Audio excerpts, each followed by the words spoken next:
Hey, what's up, guys? This is Elospeaks back again with another video. And this video topic, I want to talk about the whole Draymond Green and Jordan Poole fight situation.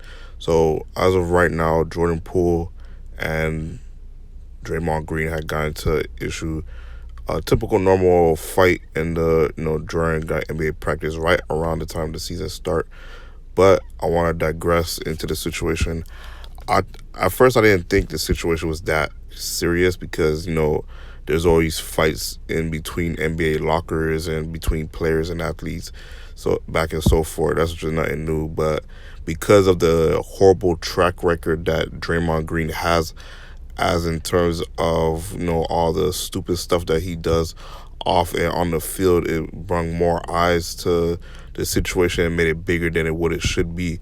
And then on top of that, because of the fact that it's the Golden State Warriors winning the NBA championship last season, heading into the new season, that's gonna cause the media to make a firestorm and try to sow dissension within the franchise by trying to break that team up.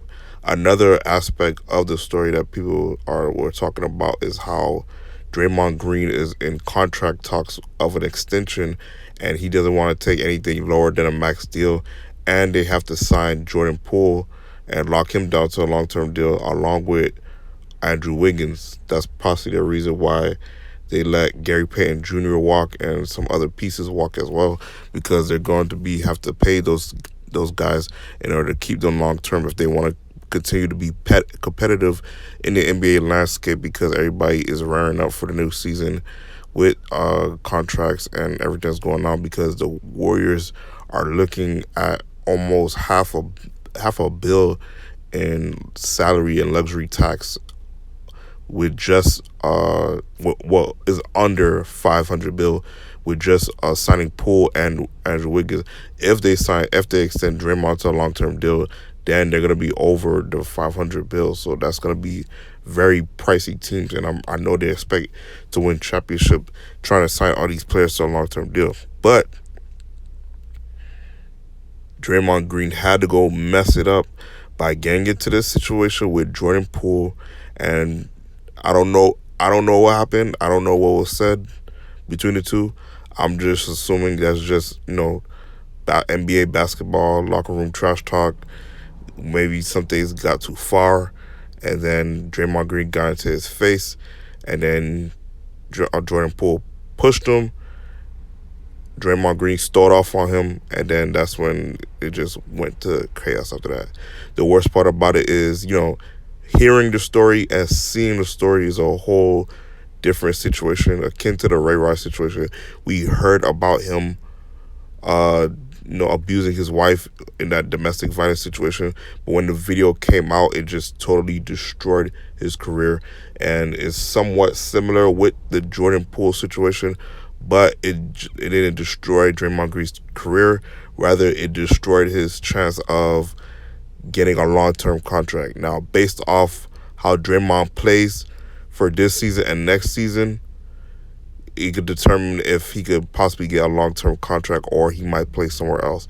But he lost a lot of esteem right now, punching Jordan Poole, being a live wire that he is, in terms of, are we able to sign this guy to a long-term deal and continue dealing with his BS?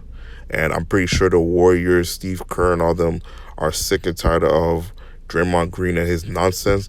But because of what he brings to the team in terms of toughness, being the glue guy, and being a good passer in terms of being on the offensive side of the ball and his defense, he brings a lot to the table. So they tolerate his nonsense until his talent is started to decline and they won't be able to need him no more. So I'm starting to see that in terms of Draymond Green. He's trying to get as much money as he can, which I don't begrudge him doing that.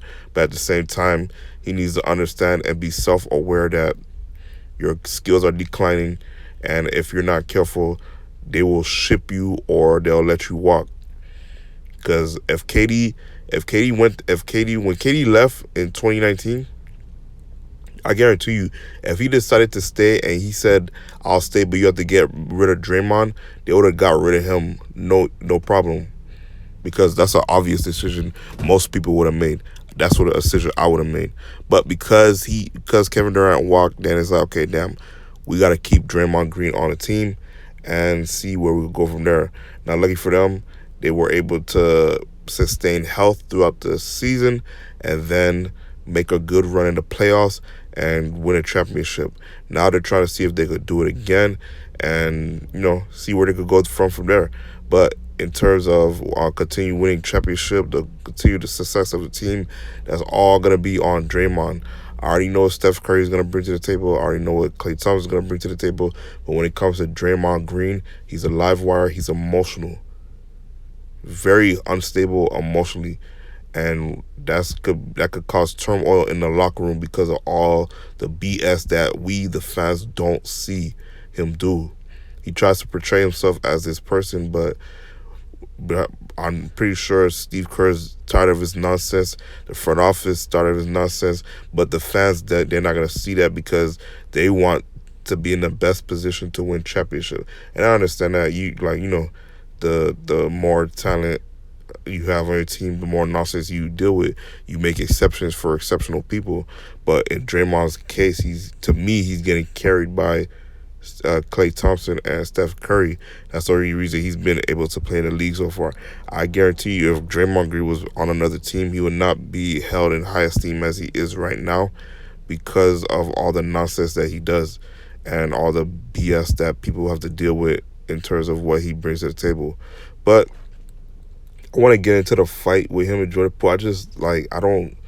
I wasn't there, but how it looked when he started off on Jordan Poole, everybody was just nonchalant, like whatever. Like they expected that, like that's like expected from Draymond Green. Like this is a normal thing from him. If that was me and him would have been fighting straight up. I don't care what. Like you're not gonna be putting hands on me or talking to me crazy, like straight up. But again, that locker room dynamics, we don't know the situation that's inside. I'm pretty sure they're gonna keep it out in house. I'm pretty sure the Golden State Warriors leaked the video of him punching Jordan Poole so they could mess up his contract talks in terms of him getting a long-term deal. Because if that's the Golden State facility and that's their tapes, they're the only people who will be able to get that information leaked to the public for where everybody could see it. So that's just how I saw it. I think Draymond Green is a bully. He's a punk, in my opinion. Most cases, if he was doing this type of crap in the 90s or the 80s, or even the 2000s, he would have got his ass beat. But I digress in terms of that.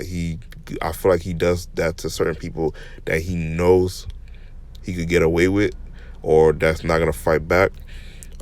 As we're talking right now, Jordan Poole is signing a long-term deal right now for a 4-year, $140 million contract, and I heard that they're in talks right now with Andrew Wiggins for I don't know the exact amount, but I know it's over $100 million. So again, they're gonna be a pricey luxury tax that they're going to pay, but that's all in the wake of the fight between Jordan Poole and Draymond Green. And now Draymond Green's contract is going to be up in the air until we get to that point. I don't know if they're going to be let him walk or they're going to try to lowball him in the contract talks. But I see that they're trying to groom Kuminga into being a passing big man. So maybe they could possibly transition from there. If he could rebound, defend, and be a passing big man, they could possibly move on from Draymond Green and see where they could go from there. But again, that's just pie in the sky right now. We don't know how that's going to pan out throughout the season. I'm pretty sure he's going to get a lot more playing time. Try to see how they can implement him to the system and make him play their style of winning basketball. But until then, we got to wait and see how this situation transpire. I already know the media is going to try to hype it up and make it worse than it is. But we just got to wait and see. The NBA season is around the corner next week, and I can't wait for it. So those are my thoughts and opinions on the matter. Let me know yours in the comment section down below. This is Elospeaks out.